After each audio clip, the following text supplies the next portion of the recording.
दोस्तों, तो मैं आशीष और आपको स्वागत करता हूं आपके अपने चैनल ज्ञान गांधी पे।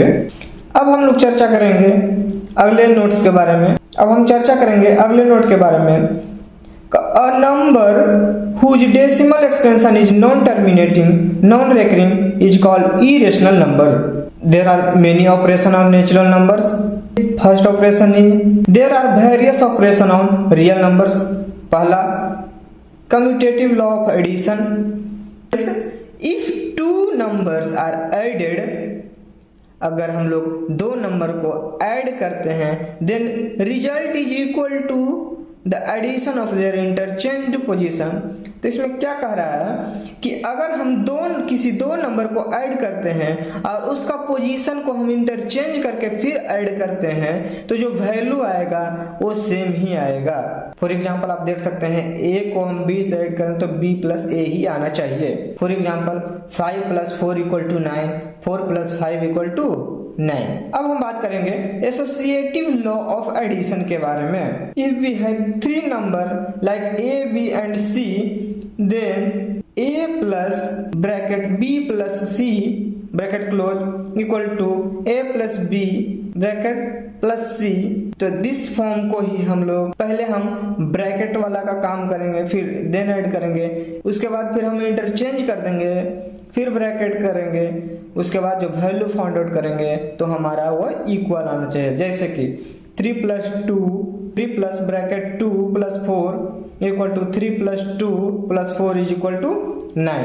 अब हम आगे चर्चा करेंगे कम्यूटेटिव लॉ ऑफ मल्टीप्लिकेशन। तो the result of the multiplication of the two numbers stays the same even if the position of the numbers are interchange. तो हम लोग पहले ही देख लिए थे कम्यूटेटिव लॉ ऑफ एडिशन में हम दो नंबर को ऐड करते हैं और उसको हम इंटरचेंज करके ऐड करते हैं तो उन दोनों का वैल्यू सेम आता है। उसी प्रकार से कम्यूटेटिव लॉ ऑफ मल्टीप्लिकेशन में हमको बोला जा रहा है कि अगर हम लोग दो नंबर को एक दूसरे से मल्टीप्लाई करेंगे और उसको हम इंटरचेंज करके मल्टीप्लाई करेंगे तो जो वैल्यू आएगा वो दोनों एक दूसरे के इक्वल आएगा। एग्जाम्पल के तौर पे आप देख सकते हैं अगर हम 5 को मल्टीप्लाई करते हैं 4 से और फिर उसको इंटरचेंज करके 4 को मल्टीप्लाई करते हैं 5 से तो दोनों का वैल्यू 20 ही आता है। फॉर एग्जाम्पल आप एक और एग्जाम्पल देख सकते हैं। इफ हम लोग 8 × 6 करते हैं तो इसका भी वैल्यू 48 आता है। देन इस इंटरचेंज करके हम लोग इसका मल्टीप्लाई करते हैं तो 8 × 6 = 48, दोनों का वैल्यू सेम हो गया। तो इसी को हम लोग कम्यूटेटिव लॉ ऑफ मल्टीप्लिकेशन बोलते हैं। उसके बाद हम आगे चर्चा करेंगे associative law of multiplication. What is associative law of multiplication? तो if x by g are three numbers, then x multiplied by y multiplied by z and also equal to x multiplied by bracket z both are equal। या इसको हम कह सकते हैं no matter how numbers are clubbed. क्या? How numbers are clubbed the final product of the numbers will be equal. कितने भी clubbed में नंबर हो लेकिन फाइनल प्रोडक्ट दोनों का इक्वल आ रहा है तो उसको हम एसोसिएटिव लॉ ऑफ मल्टीप्लिकेशन कहते हैं। आफ्टर एसोसिएटिव लॉ हम लोग चर्चा करेंगे डिस्ट्रीब्यूटिव लॉ पे।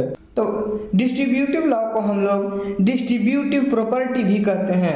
डिस्ट्रीब्यूटिव प्रॉपर्टी या what is distributive property?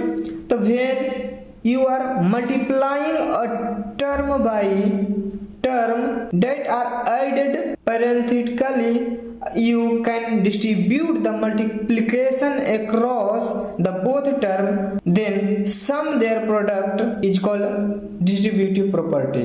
Hence आप देख सकते हो a, b and c are three numbers, then b can write a bracket b plus c equal to a bracket b plus c equal to हम both को multiply कर देंगे, first this then second this. तो जो हम लोग को multiplication आ जाएगा a cross b ab, a cross c ac।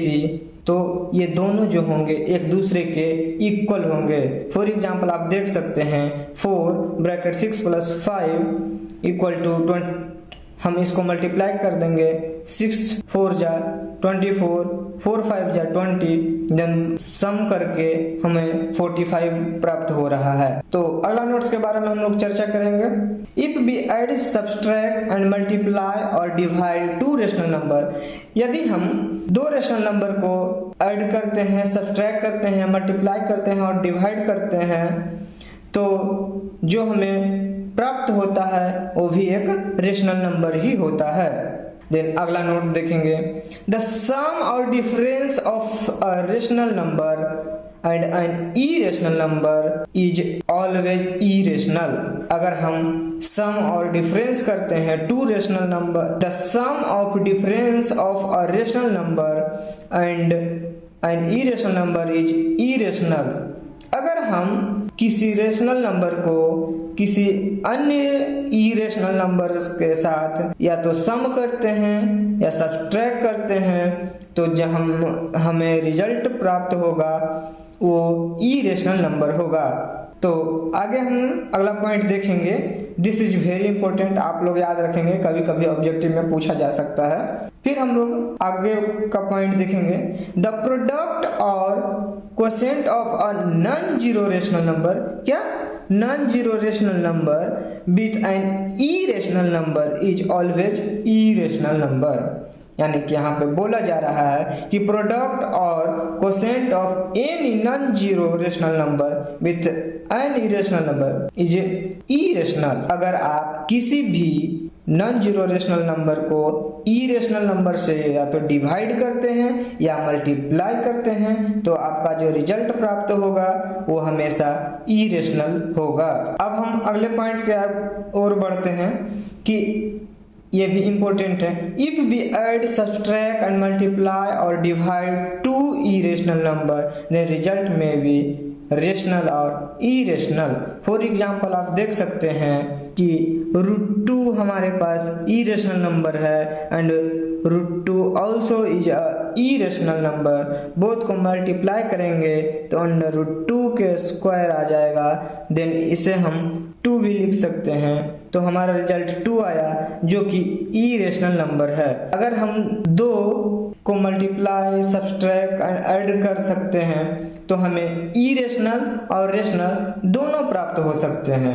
आगे हम चर्चा करेंगे रेडिकॉन्ट के बारे में। तो if n √a is assured, then n is known as order or index or degree and a is known as radicand. Then there are many laws of radicand. First, let a and b be positive real numbers. Then first √ab को हम लोग √a into b भी लिख √b भी लिख सकते हैं। Secondly, if √a/b है उसको हम इक्वल टू √a/√b भी लिख सकते हैं। इफ थर्ड आप देखेंगे कि if we multiply a plus b √a, if b multiply √a plus √b into √a minus √b, then we will find a minus b। तो ये कैसे आते हैं? तो आप दोनों को मल्टीप्लाई कर सकते हैं। a को a से मल्टीप्लाई करेंगे तो √a का स्क्वायर आएगा, √a और √a को मल्टीप्लाई करेंगे तो √a स्क्वायर आएगा, फिर इसको इससे करेंगे तो √a भी आएगा, देन फिर हम इसको इससे करेंगे तो माइनस √a भी आएगा, देन इसको हम इससे मल्टीप्लाई करेंगे तो माइनस √b का स्क्वायर आएगा, then this and this are same, one positive and दूसरा निगेटिव में है तो ये दोनों आपस में कैंसिल आउट हो जाएंगे, तो हमें प्राप्त क्या होगा √a का square a and minus √b का स्क्वायर b। सिमिलरली सारे फॉर्मूले हैं, आप देख लीजिए। अगर इन सभी में प्रॉब्लम हो रहा हो तो आप हमें कमेंट कर दीजिएगा, नेक्स्ट वीडियो में आपको प्रूफ दे दिया जाएगा।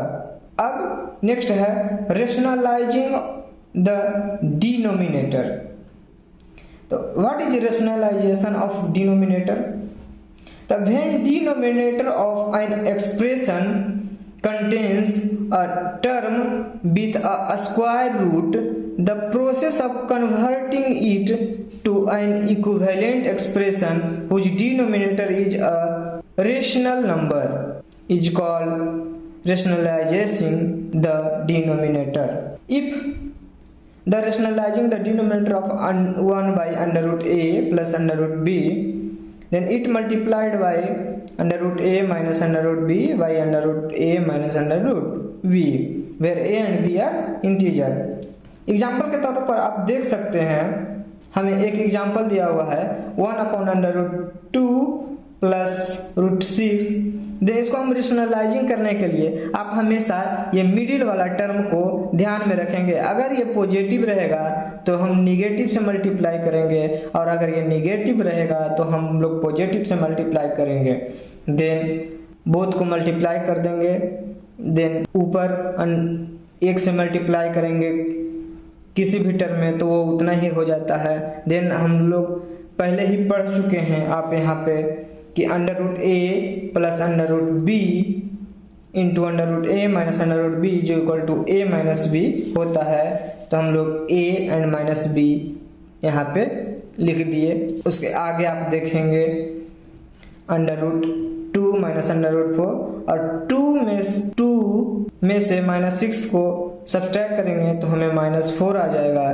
Then we will common minus and answer will be under root minus under root 2 minus under root 6 by 4। अगर आपको हमारा वीडियो अच्छा लगा हो तो लाइक शेयर एंड सब्सक्राइब करें, ज़्यादा से ज़्यादा लोगों के बीच शेयर करें ताकि आपके साथ साथ आपके दोस्त का भी हेल्प हो जाए। Thanks, this is Ashish signing off.